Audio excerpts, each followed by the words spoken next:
Estamos aqui numa entrevista com Lucia Prancha. Lucia, um prazer ter-te connosco para uma entrevista para o Curtas Vila do Conde, onde vais apresentar o teu filme, A Casa do Sol, um filme que faz parte da competição experimental do festival este ano.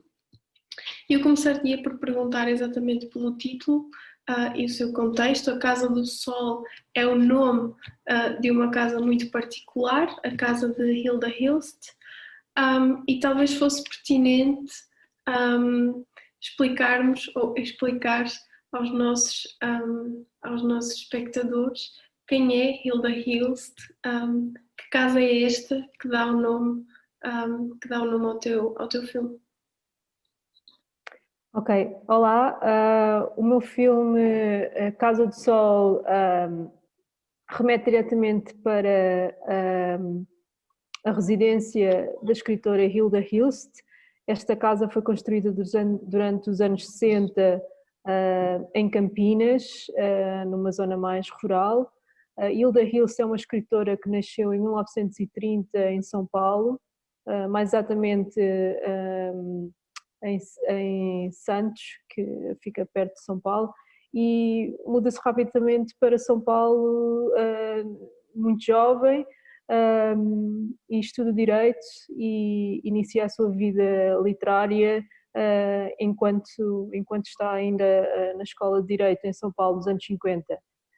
Hilda Hilst é uma figura bastante controversa no mundo literário brasileiro e muito desconhecida no resto do mundo. Ela decide mudar-se definitivamente para a Casa do Sol durante os anos 60, durante a ditadura militar no Brasil.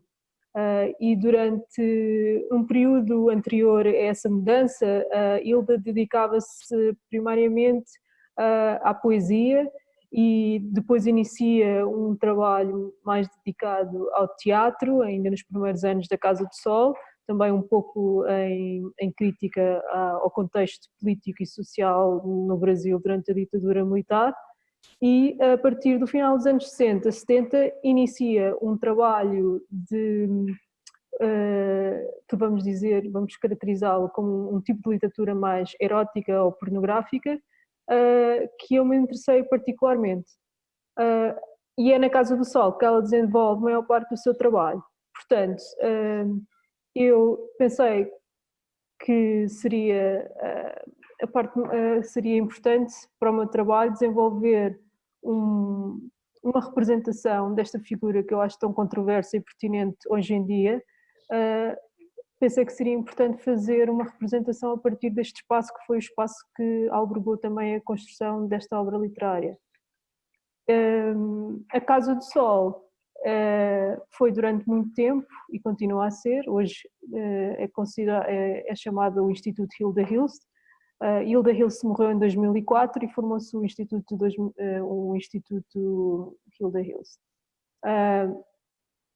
Mas a Casa do Sol, durante o período em que Hilda estava viva, foi um espaço de encontro cultural, onde albergou também várias residências de outros artistas, e hoje em dia é uma residência para artistas e principalmente para escritores. Eu contactei diretamente ao Instituto Hilda Hilst e no verão passado, em 2019, fiz uma residência artística, porque eu sou primariamente artista e desenvolvo trabalho entre a escultura e a imagem em movimento. E em 2019, em agosto, com o apoio também da Fundação Carlos Gulbenkian, eu fiz uma residência na Casa do Sol, onde tive a experiência e a possibilidade de ficar na casa e experienciar não só a casa, mas também a sua biblioteca, que se encontra ainda no antigo quarto da Hilda Hilst, conviver com uma das grandes amigas e uma das pessoas que organiza o espólio da casa e da obra literária, Olga Bilink, e tive acesso direto aos seus livros e aos seus jardins, etc. Portanto, a Casa do Sol este é o nome que a Hilda colocou a esta casa, Casa do Sol, e ela teve outra casa que se chamava Casa da Lua, que ficava em Santos, onde ela nasceu e onde tinha também família. Uhum. Um, Ao longo desta exposição falaste precisamente da questão dos textos, os textos, nomeadamente do caráter erótico de alguns dos textos, e que parece ser um dos temas que mais caracteriza a obra da Hilda Hills, da questão da libertação sexual feminina. Nomeadamente seria conhecida, ou pelo menos ao fazer uma breve pesquisa encontra-se que seria conhecida como a Marquesa de Sade do Brasil.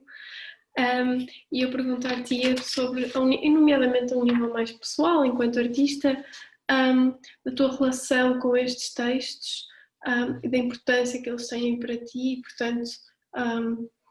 portanto o recurso a eles, no teu filme. Portanto, o meu filme é um vídeo muito curto, que também tem relação com a própria forma da escrita da Hilda, que é muito sucinta, curta, densa e muito forte.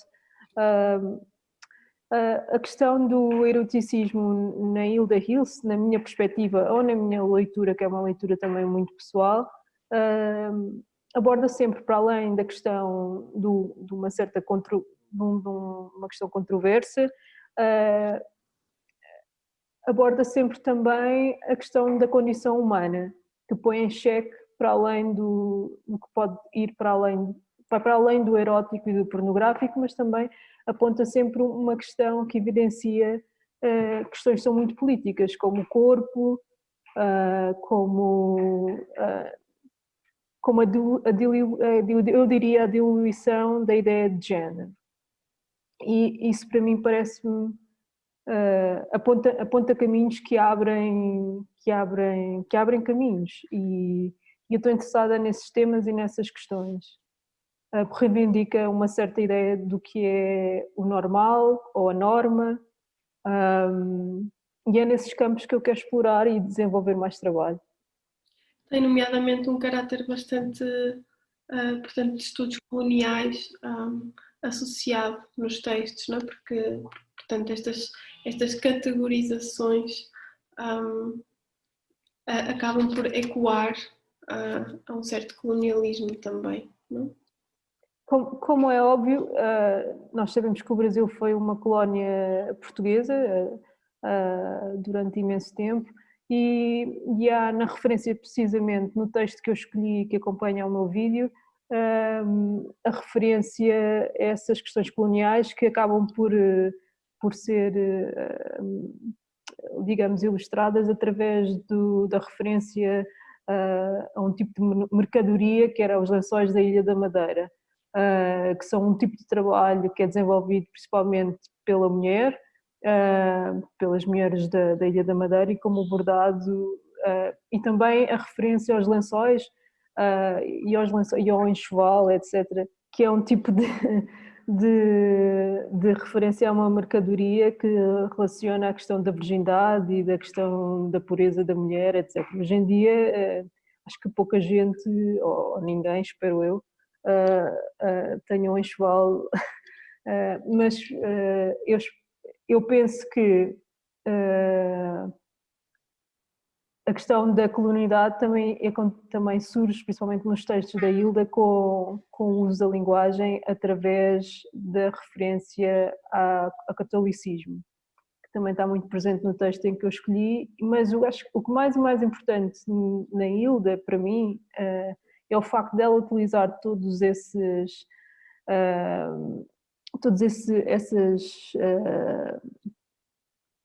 essas questões e desenvolver um texto ou uma linguagem onde o humor também é muito importante. Então, eu penso que o humor aqui é bastante importante para chegar àquele que está a ver, a peça, etc. Portanto, eu escolhi este texto porque tem a ver também com a minha relação com o Brasil, porque eu vivi no Brasil durante algum tempo, durante 5 anos, e tive acesso a uma relação de jogos culturais e de brincadeiras culturais através da língua e das palavras. E eu penso que a Hilda volta a trazer-me esse tipo de experiência que eu tive. Uhum. O humor como uma espécie quase de salvação também, não?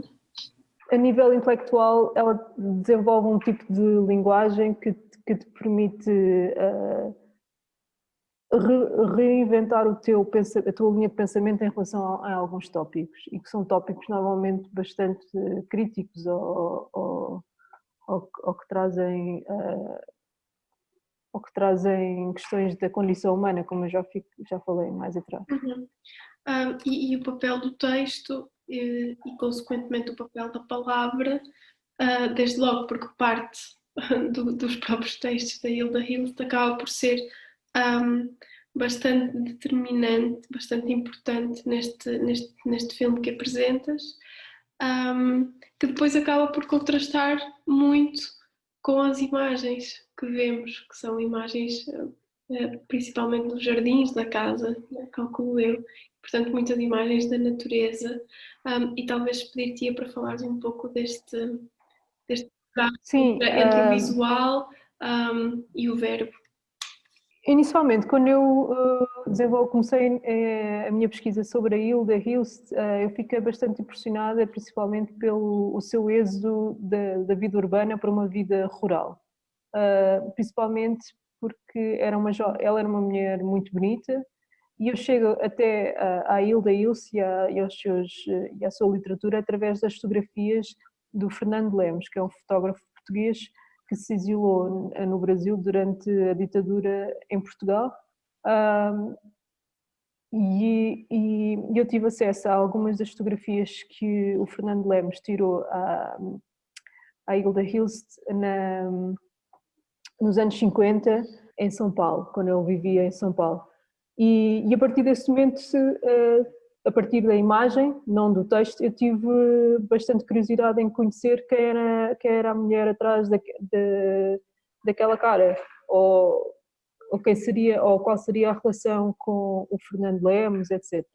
Até o ano passado, quando eu estive no Brasil, em São Paulo, eu tive a oportunidade, aliás, no filme, as primeiras fotografias ou provas de contacto que se vê no filme são as provas de contacto dessas fotografias que o Fernando Lemos tirou. E eu tive a oportunidade de me encontrar com o Fernando Lemos e ele faleceu este ano, no início deste ano, eu penso, e fiquei bastante, e decidi definitivamente utilizar essas imagens no filme, também como um pouco como uma homenagem ao Fernando Lemos, que era uma pessoa também bastante aberta e que desenvolve esse trabalho em diferentes frentes, também na poesia visual. E portanto, eu quando chego à casa da Hilda Hilst, eu tinha uma ideia muito concisa do que filme é que ia fazer, e quando cheguei lá mudei de ideias e deixei-me levar um pouco pela minha experiência de vivência em residência na casa. E em conversa com a Olga Bilink, que era a pessoa que me recebia na casa, ela contou-me que a Hilda escolheu aquela casa, ou decidiu construir aquela casa ali, que era um terreno de família, mas não tinha nada. Apesar de ter um ar bastante colonial e antigo, aquela casa foi construída nos anos 60. E ela decidiu construir a casa naquela localização por causa de uma árvore específica que havia, que é muito grande, que aparece no meu filme num take muito longo, talvez excessivamente longo, mas não sei, acho que eu fui aluna do James Banning e eu aprecio este tipo de takes. E a árvore é lindíssima, portanto. E portanto ela construiu esta casa a partir ela construiu a casa a partir da localização daquela árvore, e por baixo da árvore tinha uma mesa de pedras, uma coisa assim mesmo brutalista, e uma série de 4 cadeiras também de pedras, uma coisa assim mesmo tipo pré-histórica. E o take que eu fiz, que é um travelling, um pano que acompanha muito o texto, que é lido pela Julia Hansen, foi feito a partir do ponto dessa secretária, onde eventualmente Hilda escreveu muitos dos seus livros. Então o filme parte desta ideia conceptual de utilizar esse ponto de partida, que é o ponto onde eventualmente a Hilda escreveu os seus livros. Depois, a relação entre a imagem e o texto e a ideia do pan, do travelling, surge, na minha cabeça, surge principalmente para esta ideia de circularidade do tempo, de utilizar o meu trabalho para dar voz a uma escritora que no momento em que ela foi ativa não teve muita atenção. Então, para mim, é esta ideia de circularidade do tempo também e dessa ideia, acho que é basicamente isso. E acho que também pensar a ideia do erotismo, não só como um erotismo visível ou de uma pornografia visual, mas um eroticismo que está construído por a cabeça de cada um. Portanto, estes são os meus pontos de partida, que são muito pessoais e podem ser refutados, etc. Mas foi por aí que eu construí especialmente este vídeo, que acho que é o primeiro de uma série de vídeos, porque também tenho imagens e footage da casa, etc. Mas eu acho que para este momento foi o que eu tive a oportunidade de fazer. Depois, isto foi feito para ser apresentado no contexto de uma exposição em Los Angeles, num espaço que se chama Human Resources, que historicamente esse espaço foi um cinema porno em Chinatown, e eu pensei que seria pertinente mostrar o trabalho que estava a desenvolver sobre a Hilda neste espaço. Pois esse próprio contexto de produção do filme importa, porque se relaciona muito, aqui falando já com aquilo que é o corpo do teu trabalho, que na verdade não é um trabalho só ou tão focado para cinema, mas é um trabalho bastante multidisciplinar e portanto este filme, tanto quanto eu compreendo, terá sido um filme instalação primeiro, antes de ser agora de chegar agora à sala de cinema, não é? Sim, sim, eu trabalho sempre em formatos, eu sou artista e apesar de ter tido algumas oportunidades de mostrar o meu trabalho em cinema, este é um trabalho que é acompanhado com uma série de esculturas e num contexto de instalação, e eu estou a desenvolver ao mesmo tempo alguns livros de artista, ao mesmo tempo que estou a trabalhar com estas imagens em movimento sobre a Hilda Hills, estou a partir do trabalho da Hilda Hills. E tenho estado a pensar na ideia do livro de artista como um objeto escultura e também desdobrando esta ideia do texto como imagem e da ideia do livro como escultura. E aí a tua estadia numa espécie de uma casa-arquivo literário também. Sim, tanto que estou a desenvolver, continuo agora a desenvolver outras peças e penso desenvolver trabalho através da lista da biblioteca dos livros da Hilda. Então é uma instalação que está cada vez a crescer mais e esta ideia também do bordado da Ilha da Madeira, e eu se pudesse, e se alguém tiver a ouvir, gostaria de desenvolver uma residência também na Ilha da Madeira, alguém da Porta 33 me queira convidar esta oportunidade. E desenvolver assim um trabalho que começou o ano passado, não começou o ano passado, mas na casa da Hilda começou o ano passado, mas que é uma coisa que continua em mutação. Uhum. Lúcia, eu creio que está bastante claro este projeto que apresentas agora numa fase, mas que claramente é um projeto ainda com muito para revelar. Ficamos ansiosos à espera, para além de podermos ver o filme este ano no Curtas. Muito obrigada por teres estado connosco, pela tua disponibilidade. E espero ver-te por cá. Obrigada.